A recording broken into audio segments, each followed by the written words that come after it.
আসসালামু আলাইকুম viewers, welcome back to my channel. আজকে আমি আপনাদের সাথে শেয়ার করব নরম ফুলকো তেলের পিঠা বা পোয়া পিঠা। কোনো চাউলের গুঁড়ি ছাড়া শুধু চাউল ব্লেন্ডার করে আজকের এই রেসিপি আপনাদের সাথে শেয়ার করব। তো ভিডিওটি না টেনে সম্পূর্ণ দেখতে থাকুন। এভাবে ব্লেন্ডার করে পিঠা বানালে সবগুলা পিঠাই ফুলকো হবে। এই পিঠাটি আপনারা কীভাবে 2 থেকে 3 মাস সংরক্ষণ করতে পারবেন তা আজকে আপনাদের সাথে শেয়ার করব। আপনারা নিশ্চয়ই দেখেই বুঝতে পারছেন আমার পিঠাটা কত সফট আর ফুলকো হয়েছে। এবার চলে যাই মূল কাজে। এখানে আমি চাউল চিনি একসাথে ব্লেন্ডার করে নিয়েছি। আমার এই ভিডিওটুকু স্কিপ হয়ে গেছে। এখানে আমি চাউল চিনি মিশ্রণের মাঝে অল্প অল্প করে আটা মিশিয়ে নেব। আটা মিশিয়ে একটা ব্যাটার তৈরি করে নেব। এখানে অল্প অল্প আটা দিয়ে তারপর একটা ব্যাটার তৈরি করে নেবেন। আপনারা এই ব্যাটারটা যত ভালোভাবে তৈরি করবেন আপনাদের পিঠাটা তত ফুলকো হবে। এই কাজটি আপনারা সময় নিয়ে করার চেষ্টা করবেন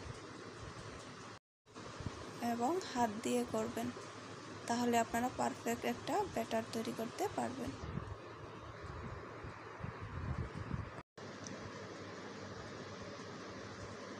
তো এখানে আমি 10 থেকে 15 মিনিটের মতন হাত দিয়ে ব্যাটারটাকে বিট করে নেব।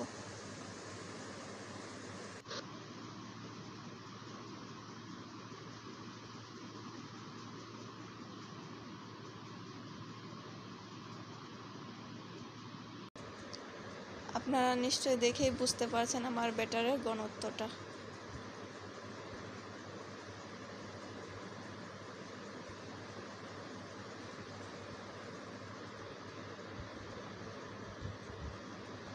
তো এখন আমি ব্যাটারটাকে 10 মিনিটের জন্য রেস্টে রেখে দেব। এখন চলে যাব চুলায়। চুলায় একটা কড়াই বসিয়ে তার মাঝে পর্যাপ্ত পরিমাণে রান্নার তেল দিয়ে কড়াইটাকে গরম করে নেব। তার উপর অল্প একটু ব্যাটার ছেড়ে দেখব তেলটা গরম হয়েছে কিনা। তো আমার তেলটা গরম হয়ে গেছে।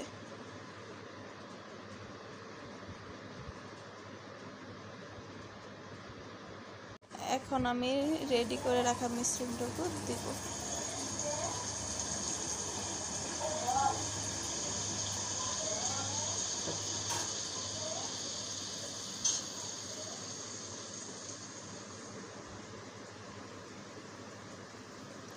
তো আপনারা দেখতেই পাচ্ছেন প্রথম ব্যাটারটা দেওয়ার পরে পিঠাটা কত ফুলে গেছে।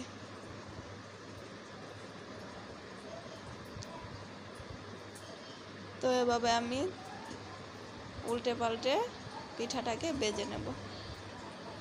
আপনাদের যে যেরকম কালার পছন্দ করেন সেরকম কালার করে উঠিয়ে নেবেন। এই পর্যায়ে চুলার হিটটা মিডিয়াম থেকে লো আঁচে রাখবো।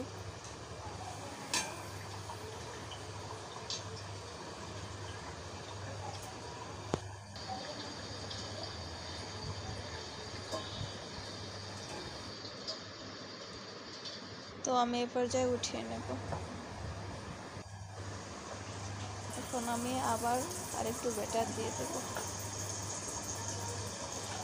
এভাবে করে আমি সবগুলো পিঠা বানিয়ে নেব।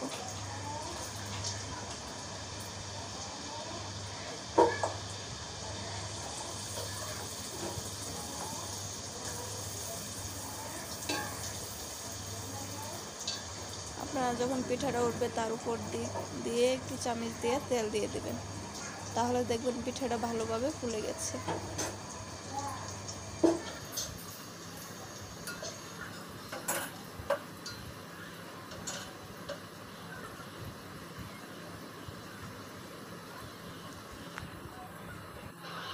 তো আমার ভিডিওটি ভালো লাগলে অবশ্যই লাইক কমেন্ট শেয়ার করতে ভুলবেন না।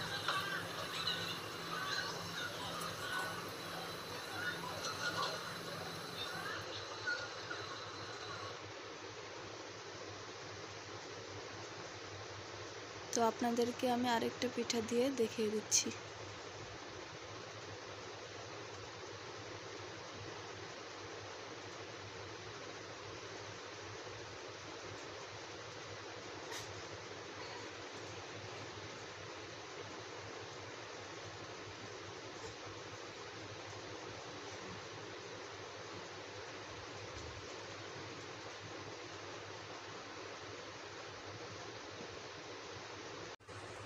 এপিঠ ওপিঠ উল্টো করে ভেজে নেব।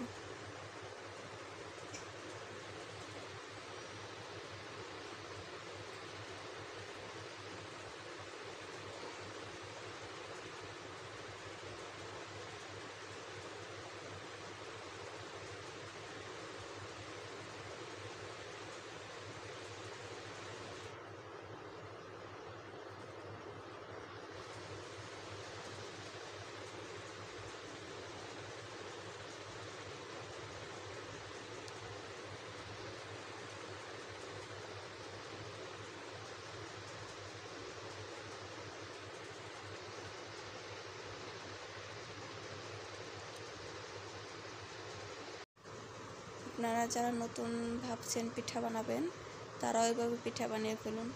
আপনাদের পিঠাও নরম এবং ফুলকো হবে। এই পিঠাগুলো আমি অল্প উপকরণ দিয়ে খুব সহজভাবে দেখানোর ট্রাই করেছি।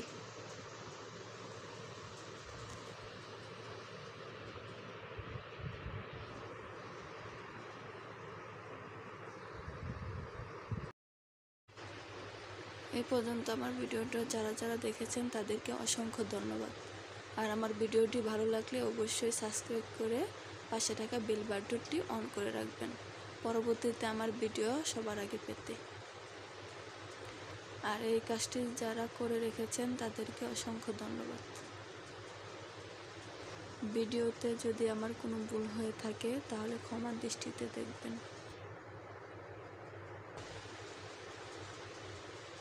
এই তো আমার পিঠা বানানো শেষ।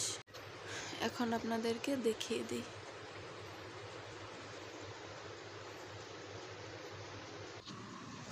এখানে আমি একটা পিঠা ভেঙে দেখিয়ে দিচ্ছি।